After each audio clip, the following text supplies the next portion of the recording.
What's going on, everybody? This is the Black Trekker. Thank you for taking time out your morning, afternoon, or evening, sitting with me for a few ticks as I talk to you about Star Trek Picard, Season 3, Episode 8, Surrender. Let me be honest with you, folks. This, by far, was the trashiest, most predictable, just easily plot hole having episode of the whole entire season. It was just awful. I'm gonna tell you about the things I liked about it, which are very few, and then things that I didn't like about it, which are substantially a lot. So we start off with Vedic. She's in the captain's chair, and she's smoking I would assume, a cigarette or something, and she's looking up at the top of the actual dome on the bridge, and you can see the stars, and she's spinning around, and she's basically making threats to the crew that are actually on the ship. And she's talking about how she's like going to cut off their ability to see, like I guess use like internal sensors, and then she's going to cut off their ability to communicate and hear. And she then has these people on the bridge, basically like Captain Shaw, Commander 7 of 9, and then a bunch of other miscellaneous crew members that are not really important. And she's walking around basically threatening them like, hey, look, if Jack don't come up here, then what's going to happen is we're going to eventually kill you. That's the trope that everybody uses from these type of standoffish, hostage scenarios. So with that being said, then she's contacting, she has like one of the ship-wide messages, and has the hell back to the original Enterprise when they turn on comms. And she's like, crew of the USS Titan, my crew. This is your captain speaking. It's so generic. It's just like, come on, man. Where's the creativity of it? Where is the actual point that she's making? Because I would have thought she would have like took the Titan and took the Shriek. At least this is what I'm saying. Took the Titan, took the Shriek back to like, I don't know, the Great Link or the Dominion Hell Space or something like that. Could have been a lot more interesting. But instead, they're still in like the same region of space that they were at before, which is like so predictable and just boring. Anyway, they're still in the Chintaka system with the debris and everything like that. Come on, y'all, get serious. And the Chintaka system is near Cardassia, which means they're not that far from the wormhole, which they could have went back to the Great Link. Now, mind you, this is episode 8, so it's only 2 more episodes left before the supposed end of this season. Now, I have to be frank and I got to be clear. The season was doing pretty good up until this episode. Episode 7 was kind of like a C. This episode was a D. It's just trash. When you watch it, you'll see for yourself. Now, the thing is this, is that Captain Picard and Beverly Crusher are like, I don't know, it's not really determined.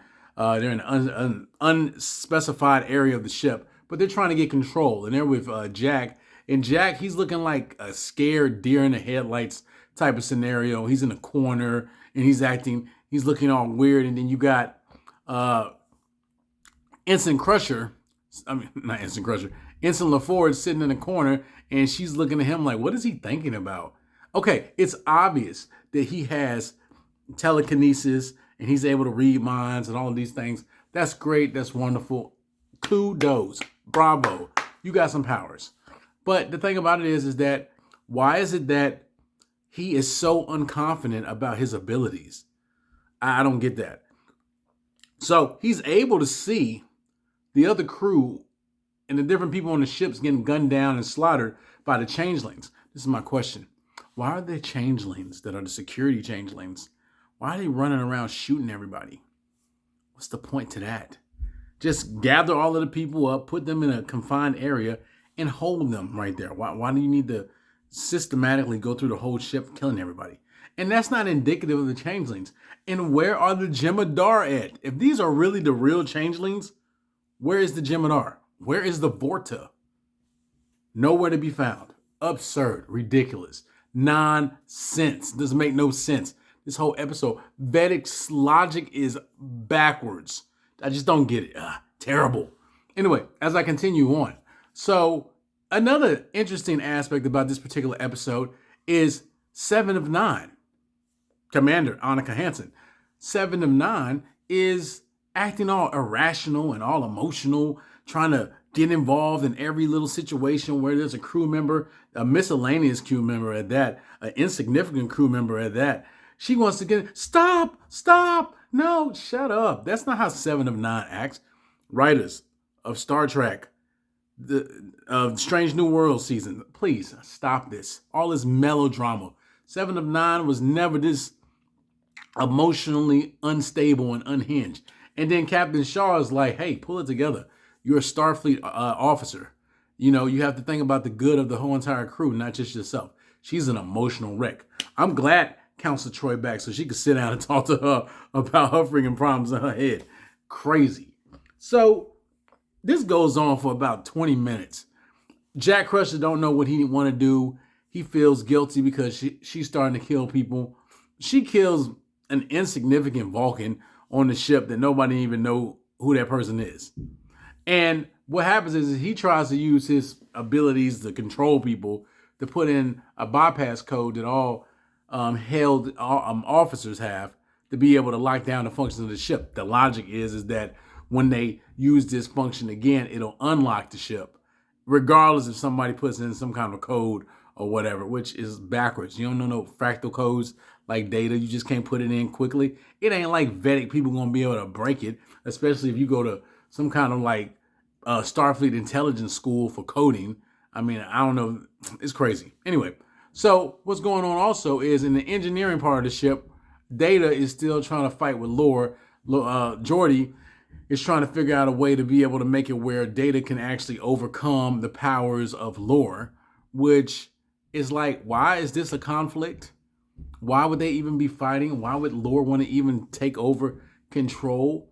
You know what? And this is the thing. Lore was complaining and whining so bad about how Data was weak and Data was soft and he was trying to have all these emotions like humans. And I thought to myself, Eureka, why did not Lore go to the Klingon Empire? If he would have went to the Klingon Empire, he would have had battles for days. He could have upgraded the Klingon Defense Force tenfold. He could have had power-hungry Klingon despots trying to take over every aspect of the known galaxy. And the beautiful thing about it is they would have made songs. They would have glorified him. They would have said he was freaking the right hand of Kahless. But of course, it makes no sense. I want to fight with my brother Data. My brother Data is soft. Now, don't get me wrong. I like Data. Data is a great example of what humanity could be as being pragmatic and being logical and highly intelligent and empathic and all that stuff. But Lore is like the example of like a Soon, like a Wrath of Khan type of scenario. Khan, dangerous, over the top, power hungry, a megalomaniac. That's what Lore is. But Lore wanted to stick and try to fight his brother. That's backwards. Then in his history, he was aligned with the crystalline entity. And in his history, he tried to get a group of Borgs. Now, when he had those group of Borgs, he was making some noise because he had a whole entire collective of Borg on his side. He was too busy trying to make them perfect and trying to freaking manipulate them when he could have just tried to take over different parts of the galaxy and create his own kingdom. But he didn't do that.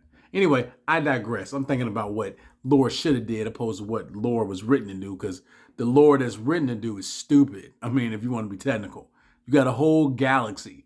The Federation ain't but 160, 170 planets. Why are you worried about what's going on in the Federation? And furthermore, why would you be worried about your brother? Come on now, let's get serious. Let him live in his little happy-go-lucky life in the Federation when you are in a galaxy with 400 billion stars. That's crazy. Don't make no sense. Anyway, so Lore and Data are fighting. Geordi is going to lift the partition. The partition is the barrier that's separating them. And so what happens is that now you see in the actual manifestation of Data, you see the actual barrier. It's kind of like a force field. And Lore on the other side rambling about how he's going to eventually take over. And Data has memories. And the first memory, when the partition is actually lifted, the first memory that's seen is when Tasha Yar passed away. It was kind of like a container, and it had a hologram of her standing in her uniform, and she said something poignant about being friends with Data. And he had that, and that was the first example of memories, you know. And the thing about it is he gave it to Lore, and Lore looked at it like, psh, Get this out of here. You got all of these mementos and trinkets of your history and your past. And Lord, what Lord doesn't get is that these memories and trinkets make Data even more human, even though he didn't have feelings. It was the aspect that made him completely different and better than Lord. Because there's only so much conquering, and even Klingons know this. There's so much conquering that you can do in the galaxy where you don't have any kind of semblance of comfort. Martok said it best. And I'm paraphrasing for everybody that's listening. It might be like, oh, well, you said it wrong. Okay, so I'm paraphrasing. Martok said to Benjamin Sisko, he was like, being a warrior and coming home to an empty house is very little comfort for if you don't have anyone to share your bed with. And that's absolutely right. And although Lore is an android and he don't know nothing about the comfort of being in a relationship with a woman, that still means that your whole entire existence is about conquest, conquering, killing, pillaging, and taking over and dominating. That's no life to live. And Data alluded to that by all of the other, like, he had the hat from Sherlock Holmes when he was on the holodeck, when he used to be Sherlock Holmes. He had the pipe, dear Watson, dear boy. He had that. And he gave all these things. But see, the thing about it is that Lore forgot that Data was also strategic. So when we leave that, we go back to the top, and Vedic is still basically begging Jack to come to the bridge so she could talk to him about his destiny. And then again, guess who gets over emotional? Guess who starts jumping and saying, no, don't do that. Don't do that. Because, Vedic is talking about killing somebody again. And she's talking about, oh, who it is? Commander 7 to 9. And she get in a conversation with Captain Shaw talking about, my name is 7. And I'm like, Captain Shaw know what your name is. He just being a jerk and an asshole. And he just saying, Commander Annika Hansen, because he know you don't like it. And he don't care about that because he's a captain. He's in charge of the ship. He's the boss. He's the man. The buck stops with him. So with that being said, that's why he don't care about what your first name is or what your nickname is that they gave you on Voyager. He don't care about none of that. He gonna call you Commander Annika Hansen, period. And you know what? At first I had a problem with Shaw doing that, but in all reality, it's his ship, it's his boat. He's the captain, he's Michael Jackson, and you Tito. That's exactly what it is. He's the king. That's what he is on that ship. He the man. Although I would wish that the man would have had, some better security features. And then on top of that, the lighting absolutely sucks. I mean, I'm in my place right now. You could clearly see me. That means I got a more up-to-date, technologically advanced lighting system than they do on a 25th century starship. Come on, y'all. Let's get serious. Terrible. So eventually it's some back and forth. Picard finds out that Jack can control a particular person on the ship. So he's putting in a code. I don't know how Vedic didn't see him putting in the code in the beginning. But anyway, she stops him because he was slow with putting in the code because Picard was explaining it to us again.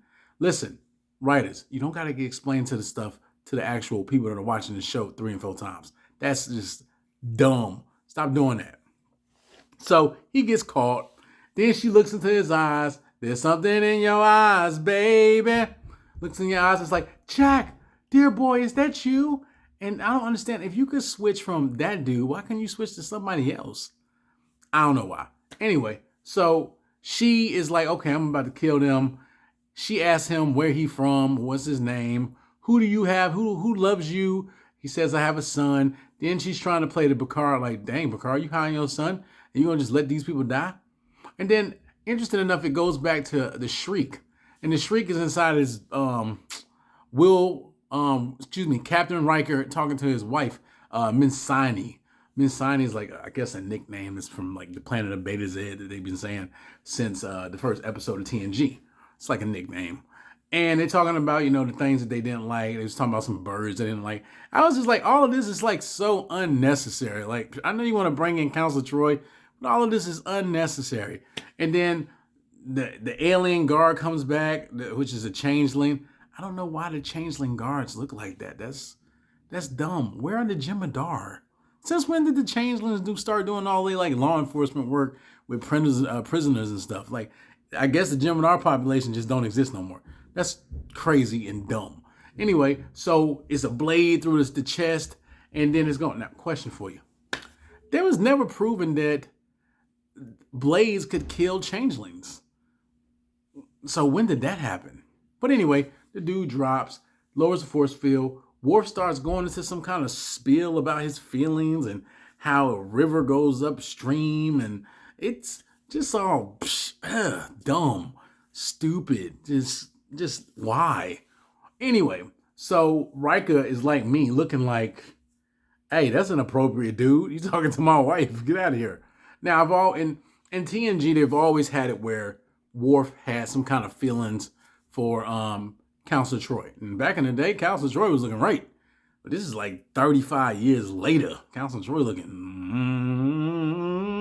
not that great.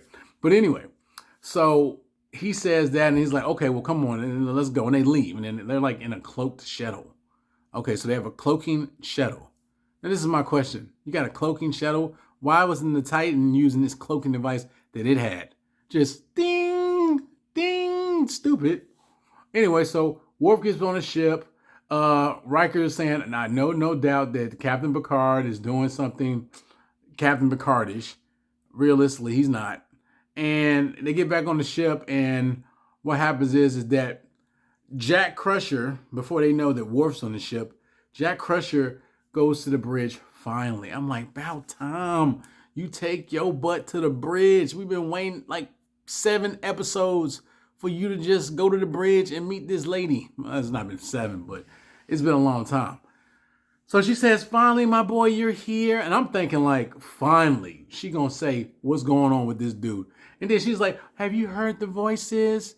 Have you heard seen the red door? And I'm like, okay, this is all stuff we know. Get to the good stuff. Jack got this like circular object, and I guess it's a bomb or something like that. And she's like, do you think that's gonna kill me? And he was like, I don't know, but it's gonna definitely kill me. And he was like, we don't need them in here no more. You can let them go. And so she lets them go, puts them in the opposite room. 7, guess who want to stay and be all emotional? 7 stays. And then what happens is that they talking and chopping it up. And finally, Worf, he gets in there and starts doing his thing, his thug bizzle. He started cutting up people and killing them because, Worf, he is straight savage when it comes. He might be a pacifist to a certain extent, but he is straight savage when it comes to using them blades. I believe it's called the mechlith. That mechlith ain't no joke. I want to have one of them in real life for self-defense. The mechlith ain't no joke. It's short. It's extremely sharp. It be like cutting stuff up. Woo, woo, woo. It's like a Ginzu knife, but on steroids. Anyway, so Worf, he doing his thing. And then finally, Data is gone. And I knew this was going to happen. It's so predictable. Oh, I forgot to say spoilers, spoilers, spoilers, spoilers. Data, I knew Data was being strategic. Laura's too arrogant and over the top and friggin' self-right megalomaniac. He think he know everything. And he does know a lot because he's an android, and the processing capabilities of the androids are like 1,000 times better than humans and probably 500 times better than a computer, regular computer, Starfleet computers. So he is pretty much like, hey man, I'm that guy. But he didn't anticipate that his brother, all of the trinkets and stuff that Laura was taking from Data, he wanted it as a reward, a trophy. Like, hey, I beat you, Data. I beat you, guy. Beat you, little brother. And what happened is that it actually was a, what's that word? It was a Trojan horse. And that Trojan horse was able to take over Lore and be able to nullify his advantage. And then Lore started breaking down. He was like, he was feeling himself out there about 10 or 15 seconds. Like, yeah, I beat Data. But then he started changing, and then Data reappeared and was like, hey, look, I knew you wanted my trinkets. I knew you wanted my memories because you wanted to gloat. You wanted to be able to brag about how good you was and how you got over on me. But realistically, my trinkets make me better than you. My trinkets make me more human than you. And then he gave him a hug and was like, don't worry about it. You me now. You me now, brother. And he was like, goodbye, brother. And he just disappeared and faded out. I knew that was going to happen because they can't get rid of Data twice. They already made that dumb mistake. And they already knew what the fandom thought about that. That was dumb. So they had to retcon that and bring Data back. So again, they looking at Picard's body. And they're looking at it. And truthfully, the CGI for his body don't look bad. I can't front. He looked like Picard when he was younger, like when he was on Riser, or Picard was just that in shape. Now I don't know if how Patrick Stewart look in real life without his like shirt off, but old boy looked good to be in his freaking mid-80s. I ain't on the front, no cap. If I look like that when I'm in my 80s, I'd be happy. Anyway, so they discovered that Lore has been nullified and he ain't there no more, and so Picard is like, Data, I need you to do that. He's like, hold that thought, I'm already ahead of you, and he starts restoring power and he starts talking. He's like, hey, this crew, this is your lovable android, and he was like, he said something about like the changelings, some kind of scientific terminology for them, and he was like, yeah, I'm pissed off and you need to get off my ship. And so what happened is that Seven, back on the bridge, Seven and Jack got close to each other, and he pressed the little button on it and created a temporary force field around it. It was like kind of like a bubble force field. And then Picard was like, now, because remember I said that Riker had said that Picard was going to have some kind of plan. Looked like the old geezer did have a plan, which was smart. And this new ship, this Titan ship, had the ability to kind of like evacuate all of the air in the ship and open up the ship to the outwards of space. That's new. I ain't never seen that done before. Anyway, Vedic was like, what's going on? She was like, you solids.